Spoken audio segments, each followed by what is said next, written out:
Welcome students, I am Jagdish Singh. Today we are going to discuss about income from house property. Now you have to understand what is the income from house property and how to compute the income from house property. First of all, we will clear the meaning of income from house property. Now what is the house property? Any property such as house, building, office, warehouse is treated as house property under the Income Tax Act. आपने अपनी कोई भी property, कोई building let out कर रखी है, किसी को किराए पे दे रखी है, या ऑफिस पर्पस के लिए किसी को किराए पे दे रखी है, या वेयर हाउस के लिए रेंट पे दी है, ये जो भी इनकम होगी आप हाउस प्रॉपर्टी से, it's called income from house property which is not used for purpose of assessee business और profession, that's called income from house property. ये आपका पूरा चैप्टर सेक्शन 22 टू 27 के अंडर में जो भी इसमें ट्रीटमेंट्स होंगी। Now first heading chargeability of income from house property under section 22। कैसे चार्जेबिलिटी होगी, कैसे पहचानेंगे हम इनकम फ्रॉम हाउस प्रॉपर्टी है या नहीं। Now there are 3 now you have to understand only 3 point. पूरा हाउस प्रॉपर्टी का चैप्टर 3 पॉइंट पे ही ख़त्म होता है। Now we will understand with example. Mister X इस घर का क्या है, एक मालिक है, हम मानते हैं कि ओनर है मिस्टर एक्स इस हाउस का, ठीक है। और अगर इससे कोई भी इस इनकम हो रही, मान लो इसने किसी को लेट आउट कर रखा है, यहाँ पे 20,000 रुपीज़ पर मंथ रेंट मिल रहा है किसी मिस्टर एक्स को, तो 20,000 per month income from house property होगी, ठीक है। पर ये इनकम टैक्स एक्ट बोलता है कि अगर इसके अटैच में कोई भी आपकी लैंड है या फिर गार्डन है या फिर पार्किंग एरिया है, अगर उससे भी कोई भी इनकम है तो वो भी इनकम फ्रॉम हाउस प्रॉपर्टी होगी, बट अटैच होना चाहिए घर के साथ। जैसे आपको गार्डन दिख रहा है ना, ये हाउस के साथ में यहाँ पे गार्डन भी है, तो अब मिस्टर एक्स क्या बोलेगा कि अगर मैं आपको गार्डन भी यहाँ पे देता हूँ तो 2,000 रुपीज़ इसमें और क्या हो जाएंगे, ऐड हो जाएंगे। तो 2,000 रुपीज़ गार्डन के बढ़ गई है 22,000 income from house property. Now there is one another condition. ये हाउस दे रखा है मिस्टर एक्स ने, लेट आउट किया है, और साथ में क्या है, ये गार्डन है। और यहाँ पे जो भी इनका टेनेंट है, किराएदार रह रहा है, ठीक है, उसके पास 4 व्हीलर भी है, वो किराए के लिए क्या चाह रहा है कि उसे कहीं पे गैराज भी मिल जाए अपनी कार पार्क करने के लिए। तो मिस्टर एक्स बोलते हैं कि यहाँ पे ये रोड के साथ में मेरा एक प्लॉट में यहाँ पे क्या है, गैराज है, आप इसमें अपनी कार पार्क कर सकते हैं, और इसका आपको 1,000 रुपीज़ एक्स्ट्रा पे करना होगा। कितना पे करना होगा, 1,000 रुपीज़ एक्स्ट्रा पे। तो 22,000 और plus 1,000, now he has to pay 23,000 rupees. अब उसे कितना 23,000 रुपीज़ पे करना होगा। पर ये जो गैराज है घर के साथ में अटैच नहीं ना, बीच में एक रोड है, तो ये रोड है, तो इनकम फ्रॉम हाउस प्रॉपर्टी ये 1,000 इनकम फ्रॉम हाउस प्रॉपर्टी नहीं होगी, क्योंकि घर के साथ में अटैच नहीं, गार्डन अटैच था, तो ये किस में इंक्लूड हो जाएगा, इनकम फ्रॉम हाउस प्रॉपर्टी में। और ये जो 1,000 रुपीज़ है, 1,000 किस में जाएगा, income from other sources, income from other sources, जो कि हमारा अलग हेड है, इनकम फ्रॉम अदर हाउस। तो इनकम फ्रॉम हाउस प्रॉपर्टी कितनी होगी, 22,000 रुपीज़, क्योंकि यहाँ पे हाउस के साथ में आपका गार्डन क्या था, अटैच था। अगर ये पार्किंग एरिया गैराज भी आपका अटैच होता तो इनकम फ्रॉम हाउस प्रॉपर्टी हो जाती, पर ये क्या है, सेपरेट है, बीच में रोड है। आई होप क्लियर होगा ये फर्स्ट पॉइंट आपको। अब पढ़ते हैं फर्स्ट पॉइंट क्या बोलते हैं आपको। ये first point, there must be land and building appurtenant thereto, कि यहाँ पे आपकी लैंड एंड बिल्डिंग क्या होनी चाहिए, अटैच होनी चाहिए। फिर क्या बोलते हैं, the land appurtenant to building includes compound, playground, garden, courtyard etcetera. Income from such type of property is taxable under the income from house property. अगर आपकी हाउस के साथ में या बिल्डिंग के साथ में कुछ भी अटैच है, प्लेग्राउंड, गार्डन या फिर आंगन या पार्किंग एरिया, तो ये इनकम फ्रॉम हाउस प्रॉपर्टी होगी। ऐसी प्रॉपर्टी से अगर कोई भी आपको इनकम होती है, आपने लेट आउट कर रखी है तो। Now first condition we have understood. Now second condition, the SSC should be the owner of the house property. यहाँ पे जो एसएससी है ये क्या होना चाहिए, ओनर होना चाहिए। एसएससी कौन, जो टैक्स पे करेगा, टैक्स पेयर कौन होना चाहिए, ओनर होना चाहिए हाउस प्रॉपर्टी का। It's only the owner of house property who is liable to pay tax under this head of income. ये क्या होना चाहिए, ओनर होना चाहिए हाउस प्रॉपर्टी का, तभी लाइबल होगा टैक्स पे करने के लिए। एग्जाम्पल के साथ में समझते हैं। यहाँ पे एग्जाम्पल आप लोगों को गिवन है, मिस्टर एक्स कौन है? ये ओनर है एक हाउस का। क्या है? ओनर है। अब इसने अपना हाउस लेट आउट कर रखा है। लेट आउट किसे करा है? मिस्टर वाई को। मिस्टर वाई कौन है? टेनेंट है, इनका टेनेंट, इन्होंने लेट आउट किया है। तो लेट आउट, अब ये किसे हो सकता है? 10,000 पीस, 20,000 पीस किसे पे करते होंगे? मिस्टर एक्स को। जो मिस्टर एक्स को ये अमाउंट पे करते होंगे, ये क्या होगा? Income from house property. But there is one another condition. Second क्या बोलता है? Where the assessee is the lessee of a building and he drives an income from sublet. Now first point, there must be land and building appurtenant thereto. Land and building क्या होनी चाहिए? Attach होनी चाहिए। The land appurtenant to the building include compound, playground, garden, courtyard, etc. Income from such type of property is taxable under the head of income from house property. अगर आपके house property के साथ में garden, कॉर्टयार्ड या फिर playground attach है तो ये क्या हो जाएगी? इनकम फ्रॉम हाउस प्रॉपर्टी हो जाएगी, जो कि हम विद एग्जांपल समझ भी चुके हैं। ठीक है। नाउ सेकंड पॉइंट, यहाँ पे 3 पॉइंट हैं। Second point, the SSC should be the owner of the house property. अब आपका ये ओनर एसएससी कौन होता है? Who is liable to pay tax. जो टैक्स पे करने के लिए लायबल होगा, जो टैक्स पे करेगा, वो कौन होगा?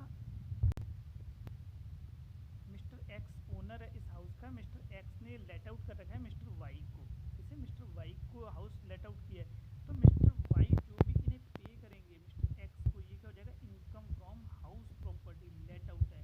बट यहाँ पे एक अनदर पॉइंट है, हम सेकंड देखेंगे यहाँ पे। Where the assessee is the lessee of a building and he drives an income from subletting और रिलेटिंग। ये सबलेटिंग एंड रिलेटिंग क्या होता है कि मिस्टर वाई ने क्या लिया? टेनेंट है, ये मिस्टर वाई टेनेंट है, इन्होंने लेट आउट, मिस्टर एक्स ने लेट आउट किया हाउस मिस्टर वाई को। अब मिस्टर वाई ये सब लेट कर दें, किसी दूसरे को दे दें, मिस्टर जेड को दे दें। ठीक है, house. It will be taxable under the head income from other sources and not under the head income from house property. अब मिस्टर एक्स ने हाउस, मिस्टर एक्स ओनर है हाउस के, लेट आउट किया है मिस्टर वाई को, और mister Y ने क्या किया? सब लेटिंग कर दिया मिस्टर जेड को। तो मिस्टर जेड से अब जो पैसा मिस्टर वाई को मिलेगा, तो वाई यहाँ पे हम फर्स्ट सेकंड कंडीशन में पढ़ लेंगे, ओनर होना चाहिए ना एसएससी। तो ये मिस्टर वाई तो ओनर नहीं है इस हाउस का, तो मिस्टर जेड से जो भी इसे इनकम होगी, इनकम फ्रॉम अदर सोर्सेज हो जाएगी। और मिस्टर वाई से जो इनकम होगी मिस्टर एक्स को, ये क्या हो जाएगी? Income from house property. क्योंकि मिस्टर एक्स कौन है? ओनर है हाउस प्रॉपर्टी का, और मिस्टर वाई कौन है? ओनर नहीं है। इन्होंने क्या किया था? ये टेनेंट थे, मिस्टर एक्स से इन्होंने किराए पे मकान लिया था और आगे मिस्टर जेड को दे दिया था। तो मिस्टर जेड से कौन रेंट वसूलेंगे? Mister Y. तो मिस्टर वाई कौन हो जाएंगे यहाँ पे? ये टैक्स पे तो करेंगे, बट ये किस हेड में करेंगे? इनकम फ्रॉम अदर सोर्सेस, क्योंकि यहाँ पे ओनर नहीं है। और यहाँ पे 3 पॉइंट से, मैंने आपको पहले बोला था मैं 3 पॉइंट पढ़ने। फर्स्ट पॉइंट क्या बोलता है कि जो भी आपकी बिल्डिंग के साथ में अगर कोई भी खाली एरिया है, वैकेंट एरिया है, ठीक है, वो अटैच होना चाहिए। सेकंड कंडीशन में क्या बोलता है कि ओनर होना चाहिए एसएससी हाउस प्रॉपर्टी का, बट वाई तो ओनर नहीं है ना, तो वाई क्या करेगा? ये इनकम फ्रॉम अदर सोर्सेस में इस इनकम का टैक्स पे करेगा, और mister x income from house property में। नाउ नेक्स्ट पॉइंट, इस पॉइंट के बाद हम न्यूमेरिकल पे आएंगे। Third point, it is not used for purpose of assessee business और प्रोफेशन। जो भी ये लैंड एंड बिल्डिंग हो, ये एसएससी के किसमें? बिजनेस में यूज्ड नहीं होनी चाहिए। यहाँ पे मिस्टर एक्स कौन है? ओनर है, मिस्टर एक्स ओनर, और इनकी एक अपनी फर्म है। इनकी अपनी फर्म किस नाम से है? Mister x firm. Mister x owner है और मिस्टर एक्स ने इस बिल्डिंग में अपना ही बिजनेस खोल रखा है या कोई भी प्रोफेशन है। तो यहाँ पे ये क्या करेंगे? अब ये लेट आउट नहीं ना होगा, हो सकता है कि यहाँ पे किराए के रूप में 20,000 पीस लेते हो अपने बिजनेस से, बट ये इनकम फ्रॉम हाउस प्रॉपर्टी नहीं होगा, क्योंकि फर्स्ट कंडीशन में ये बोलते थे कि कोई भी आप बिजनेस या फिर प्रोफेशन नहीं कर सकते। अगर बिजनेस एंड प्रोफेशन करते हैं तो ये जो भी इनकम होगी, इनकम फ्रॉम बिजनेस और प्रोफेशन हो जाएगा आपका। Now it is the house property or a portion of it is occupied by the SSC for the purpose of his own business or profession, and the profit of such business or profession are accessible to tax। And income from business and profession will be treated in another head which is profit और business और profession. ये क्या हो जाएगा, profit और business और profession. ये जो इनकम होगी आप लोग की बिजनेस से, ये किस हेड में आ जाएगी, इस वाले हेड में आपकी इनकम आ जाएगी, इनकम फ्रॉम हाउस प्रॉपर्टी नहीं होगी। तो यहाँ पे हमारे 3 पॉइंट्स थे।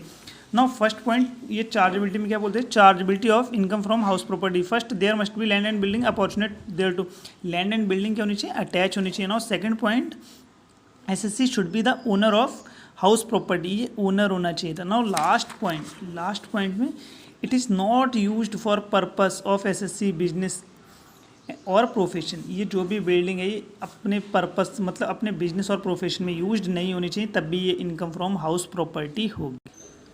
Now we are going towards numericals.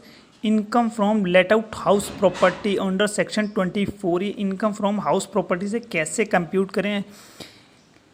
First आप लोगों को यहाँ पे फॉर्मेट देखना है, एक छोटा सा फॉर्मेट है। फॉर्मेट में क्या बोलते हैं, पर्टिकुलर अमाउंट हमें लिखना है, gross annual value of the house. ये हम अभी सीखेंगे ग्रॉस वैल्यू क्या होती है, how to compute the gross annual value. ठीक है, अभी हम सीखेंगे इसके बाद इसी वीडियो में। ये आप लोगों की जो भी ग्रॉस वैल्यू क्वेश्चन में गिवन होगी आप लोग यहाँ पे पुट कराएंगे। इसके बाद म्युनिसिपल टैक्स या फिर लोकल टैक्सेस जो भी ओनर ने पे किए हों, ओनर पे करेगा, लेस कराएंगे आप लोग। लेस के बाद नेट एनुअल वैल्यू आ जाएगी। इसके बाद under section 24 deduction, first deduction standard deduction जो कि होगी 30% ऑफ एनुअल वैल्यू, ये नेट एनुअल वैल्यू का 30%। एंड सेकंड, अगर कोई भी हाउस प्रॉपर्टी के लिए लोन ले रखा है, आपने हाउस प्रॉपर्टी को रिपेयर कराया था, बिल्डिंग को रिपेयर कराया था, या फिर किस बैंक से लोन ले रखा है, ये भी इसका इंटरेस्ट आप लेस करा देंगे। ये क्या आ जाएगी, income from house property, taxable income from house property. ये सभी चीज़ें आगे हम सीखते हैं कि क्या होती है ग्रॉस एनुअल वैल्यू, कैसे म्युनिसिपल टैक्स लेस कराते हैं, क्या स्टैंडर्ड डिडक्शंस होती हैं ना। यहाँ पे कुछ आप लोग ये 4 पॉइंट्स हैं जो कि इम्पोर्टेंट हैं। ट्रीटमेंट कैसे करें, ट्रीटमेंट के साथ फिर हम क्या करेंगे, क्वेश्चन करेंगे। Now first, let out, there are 4 point. First is let out throughout the year, and second partly let out partly vacant. Now third, partly let out partly self occupied, and last one is self occupied throughout the year. ये first वाली condition में क्या बोलता है कि आपने पूरे years के लिए अपनी हाउस प्रॉपर्टी किराए पे दे दी। ठीक है, आप पूरे साल उस प्रॉपर्टी में खुद नहीं रहे, किराए पे दे दी, पूरे साल आपने किराया लिया। Now second, partly let out and partly vacant, कि हो सकता है कि आपने 6 मंथ के लिए रेंट पे दी और 6 मंथ आपका मकान वो खाली रहा हो, या 8 मंथ के लिए वैकेंट रही हो, 4 मंथ ही आपका उसमें टेनेंट रहे हो, किराएदार रहा हो। Now third point, partly let out partly self occupied, कि हो सकता है 4 महीने तक इसमें किराएदार रहे और 8 मंथ तक आप खुद उसमें रहे हैं, या फिर आधे पार्टली आप लोगों का। ठीक है, कि हो सकता है कि आधे मकान में कौन रह रहे हैं, आप खुद रह रहे हैं, और आधे में टेनेंट रह रहे हैं। Now last point, self occupied throughout the year, पूरे साल ही आप मकान में खुद रहे हैं। ठीक है, हम चारों पॉइंट देखते हैं यहाँ पे क्या होता है। यहाँ पे एग्जाम्पल के साथ देखते हैं कि मिस्टर एक्स के पास एक हाउस है जो ये लेट आउट करते हैं। ठीक है, लेट आउट के साथ ये 6000 rupees per month, 6000 per month पे इन्होंने क्या करा है, लेट आउट कर रखा है। ईयरली क्या हो जाएगा, 72,000 रुपीज़। बट ये गवर्नमेंट बहुत बड़ा घर है ना, हो सकता है इन्होंने अपने रिलेटिव को दे रखा हो, अपने फ्रेंड को दे रखा है, अपने रिश्तेदार को, किसी को भी ये हाउस दे रखा है 72,000 रुपीज़ में। ठीक है, बट यहाँ गवर्नमेंट के अकॉर्डिंग ये 6000 नाउ के रेंट कितना होना चाहिए, 20,000 रुपीज़ पर मंथ। तो गवर्नमेंट क्या 72,000 रुपीज़ पूरे साल का एक्सेप्ट करेगी, नहीं करेगी गवर्नमेंट एक्सेप्ट। तो गवर्नमेंट क्या करेगी, आसपास के आपके रीजन में क्या रेंट चलता है उसके अकॉर्डिंग एक एक्सपेक्टेड रेंट होता है हमारा। क्या होता है, एक्सपेक्टेड रेंट। ये अभी हम सीखते हैं कि क्या होता है आप लोगों का एक्सपेक्टेड रेंट।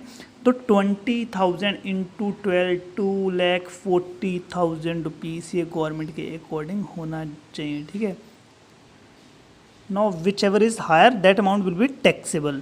इसमें से जो भी अमाउंट हायर होगा वो टैक्सेबल हो जाएगा, क्योंकि ऐसे तो हो सकता है कि हमारे पास कोई भी हाउस प्रॉपर्टी हो और ये हाउस प्रॉपर्टी मान लो हम लोगों ने 2 लाख रुपीज़ पे किराए पे दे रखी है, और गवर्नमेंट को हम क्या बोल देते हैं कि हम लोगों ने खाली 20,000 पर ईयर पे दी है ये हाउस प्रॉपर्टी। तो गवर्नमेंट ये 20,000 एक्सेप्ट नहीं करेगी ना, इसके लिए क्या किया गवर्नमेंट ने, कुछ प्रावधान बनाया है यहाँ पे, कुछ रूलिंग की है, कुछ सेक्शन के अंडर में बोला है इन्होंने। तो होता क्या है, एक्सपेक्टेड रेंट। ना इस चार्ट के साथ में आपको समझना होगा सबसे पहले म्युनिसिपल वैल्यू। ये म्युनिसिपल वैल्यू इतने पॉइंट आपको समझनी। म्युनिसिपल वैल्यू क्या होती है? Municipal value determined by local authority for charging house tax. जो ये हाउस टैक्स चार्ज करते हैं ना आपके सिटीज़ में, तो म्युनिसिपल टैक्स होता है हमारा। म्युनिसिपल वैल्यू के अकॉर्डिंग ये चार्ज करते हैं टैक्स की। आपका अगर शहर में घर है कहीं पे भी, गवर्नमेंट क्या करती है उस पर कुछ, ये जो नगर पालिका होती है म्युनिसिपल टैक्स लेती है, म्युनिसिपल टैक्स। तो म्युनिसिपल वैल्यू इनके अकॉर्डिंग हमारे घर की कुछ वैल्यू होती है उसके अकॉर्डिंग टैक्स लेता है ये, ठीक। सबसे पहले म्युनिसिपल वैल्यू आप लोगों को क्वेश्चन में गिवन होगी। सेकंड, ये फेयर रेंट क्या होता है? ये फेयर रेंट होता है rent of similar properties in the same localities. जो भी आपका सेम लोकेलिटी में रेंट हो आसपास के घरों का, उसके अकॉर्डिंग फेयर रेंट कितना होना चाहिए। तो क्वेश्चन में आपको म्युनिसिपल वैल्यू गिवन होगी और फेयर रेंट। तो इन दोनों में से अमाउंट में से हम हायर अमाउंट ले लेंगे। क्या ले लेंगे? Higher amount. कि जो भी आपका हायर अमाउंट होगा, मान लो यहाँ पे ये कितना है 20,000 और ये 30,000, तो हायर वाला अमाउंट आप यहाँ पे लिख लेंगे। मान लो 30,000 रुपीज़ दोनों में से हायर है, ठीक है। नाउ ये थर्ड, स्टैंडर्ड रेंट क्या होता है? स्टैंडर्ड रेंट क्या होता है ये नीचे आप लोगों को पॉइंट में बताया दे। Standard rent came after 1947 by rent control act. There was decided that standard rent will be increased by 10% each year. तो ये क्या होता है? गवर्नमेंट के द्वारा 1947 में इंडिपेंडेंस के बाद क्या हुआ था कि कुछ घरों पे लोगों को रहने दिया था, और गवर्नमेंट के अंडर में क्या फिक्स हुआ था कि जो भी इनका रेंट है ये 10% क्या हो जाएगा? इंक्रीज़ होगा पर ईयर पे। ये स्टैंडर्ड रेंट है जो कि बहुत सालों से चला रहा है। 1947 से अगर किसी के पास प्रॉपर्टी है तो वो रेंट अभी तक उसका वही चला रहा है 10%। अगर तब किसी का 100 रुपीज़ था तो अब मुझे लगता है कि बहुत ज़्यादा हो गया होगा, 500, 600, 700, इससे ज़्यादा रेंट नहीं हुआ होगा, ठीक है। तो म्युनिसिपल वैल्यू हमें समझ में आती है, जो कि म्युनिसिपैलिटी टैक्स हम पे करते हैं। म्युनिसिपल नगर पालिका के अकॉर्डिंग हमारे घर क्या वैल्यू होनी चाहिए यहाँ पे रेंट की। फेयर रेंट जो हमारे आसपास की लोकेलिटी का रेंट होता है उसके अकॉर्डिंग। तो इन दोनों में से जो ज़्यादा रेंट होगा वो क्या हो जाएगा हमारा? यहाँ पे हम लिख लेंगे कि 30,000 था, मैं ऐसा मानता हूँ कि 30,000। म्युनिसिपल वैल्यू 20,000 हो, फेयर रेंट 30 हो, तो 30,000। अभी स्टैंडर्ड रेंट क्या था? रेंट कंट्रोल एक्ट के अकॉर्डिंग, क्योंकि 1947 से रेंट कंट्रोल एक्ट के अकॉर्डिंग बना था कि जो बहुत पहले से प्रॉपर्टीज़ हैं, बहुत पहले से प्रॉपर्टी हैं, किसी ने हो सकता है कि कोई भी प्रॉपर्टी 1947 पे लेट आउट कर रखी थी 100 रुपीज़ में तब, ठीक है। आज उसका 600 हो गया, 700 हो गया। मान लो यहाँ पे कितना है? 10,000 रुपीज़ स्टैंडर्ड रेंट भी गिवन है आप लोगों। तो इन दोनों में से लोअर वैल्यू ले लेते हैं। क्या करते हैं? Lower value. ये लोअर वैल्यू क्या हो जाती है हमारी? Expected rent. अब यहाँ पे एक्सपेक्टेड रेंट कितना हो जाएगा आप लोगों का? मान लो 10,000 रुपीज़ एक्सपेक्टेड रेंट है और एक्चुअल रेंट है यहाँ पे 5,000 रुपीज़। तो इसमें से जो हायर वैल्यू होती है, दोनों में से हायर वैल्यू हो जाती है हमारी ग्रॉस एनुअल वैल्यू, जो कि आपको सबसे ऊपर ये ग्रॉस एनुअल वैल्यू थी। तो मुझे लगता है फाइंड आउट आपको हो जाएगा। म्युनिसिपल वैल्यू जो म्युनिसिपैलिटी के अकॉर्डिंग होती है, फेयर रेंट आसपास की लोकेलिटी के अकॉर्डिंग, और स्टैंडर्ड रेंट जो रेंट कंट्रोल एक्ट के अकॉर्डिंग गवर्नमेंट ने बनाया। तो इन दोनों में से हायर अमाउंट ले लो और ये इन दोनों में से लोअर ले लो अमाउंट, ठीक है। अब हम न्यूमेरिकल की तरफ बढ़ते हैं। ये लॉ के अकॉर्डिंग क्या था? GAV is higher of actual rent and expected rent में से जो भी हायर अमाउंट होगा हम वही लेंगे। पीछे हम लोगों ने देखा भी, expected rent is higher of expected rent क्या होगा हम लोगों का? Municipal value and fair rent दोनों में से हायर हो जो, लेकिन ये स्टैंडर्ड रेंट को एक्सीड नहीं करना चाहिए। हम लोगों ने देखा भी था कि स्टैंडर्ड रेंट को ये एक्सीड ना करे, दोनों में से लोअर वैल्यू लेंगे हम आगे, ठीक है ना। यहाँ पे कॉन्सेप्ट बिल्डिंग क्वेश्चन आप लोगों को गिवन है। यहाँ पे 4 पॉइंट्स हैं। एक्चुअल रेंट दिया है, फेयर रेंट गिवन है, म्युनिसिपल वैल्यू गिवन है और रेंट गिवन है। ये फर्स्ट एक हाउस हमारा ए हाउस है, बी हाउस है, सी हाउस है एंड डी हाउस है। फर्स्ट एक्चुअल रेंट इसका कितना है? 10,000 rupees, fair value 90,000 rupees, municipal value 1 lakh rupees और स्टैंडर्ड रेंट यहाँ पे नील कुछ भी गिवन नहीं है। तो सबसे पहले हम इसके अकॉर्डिंग क्या लेंगे? देखिए आप लोगों को यहाँ पे गिवन था म्युनिसिपल वैल्यू या फेयर रेंट में से जो हायर अमाउंट होगा, म्युनिसिपल में से जो भी हायर अमाउंट होगा। तो हायर अमाउंट क्या है हम लोगों का? देखिए म्युनिसिपल वैल्यू 1 लाख रुपीज़ की गिवन है और फेयर रेंट 90,000 रुपीज़ का गिवन है। तो दोनों में से हायर अमाउंट क्या है? 1 लाख रुपीज़ हम लोगों ने ले ली। स्टैंडर्ड रेंट गिवन नहीं है कुछ भी। स्टैंडर्ड रेंट गिवन होता तो इन दोनों में से लोअर वैल्यू आगे जाती है। तो स्टैंडर्ड रेंट गिवन नहीं है, 1 लाख रुपीज़ से हमारा आगे ये आगे गए 1,00,000 रुपये एक्सपेक्टेड रेंट हो गया। ये जो आगे वैल्यू आती है इसे में एक्सपेक्टेड रेंट बन जाता है। एक्चुअल रेंट आपको 10,000 रुपीज़ पर मंथ गिवन है, तो 10,000 इंटू 12 1,20,000 रुपीज़। अब इन दोनों में से जो भी हायर होगा क्या हो जाएगा, GAV, ग्रॉस एनुअल वैल्यू। ना ऐसे सेकंड हम लोग देखेंगे। सेकंड में भी आप लोगों को देखिए municipal value and fair rent दोनों में से कौन सा हायर है, तो 3,20,000 रुपीज़ म्युनिसिपल वैल्यू गिवन है, फेयर रेंट ये गिवन है, दोनों में से हायर अमाउंट 3,20,000 रुपीज़ ले लिया हम लोगों ने। स्टैंडर्ड रेंट 3,40,000 रुपीज़ गिवन है। अब इसमें से लोअर वैल्यू लेंगे हम। लोअर वैल्यू क्या आ जाएगी, 3,20,000 रुपीज़। क्या आ जाएगी lower value, 3,20,000। Actual rent 25,000 rupees per month into 12 3,00,000 rupees. इन दोनों में से हायर क्या आ जाएगी, ग्रॉस एनुअल वैल्यू। अभी आगे थर्ड एंड फोर्थ पॉइंट आप लोग खुद कॉपी करेंगे, सॉरी खुद सॉल्व करेंगे। पर जितने भी ये पॉइंट है प्लीज़ कॉपी में आप नोट कर लें। Thank you.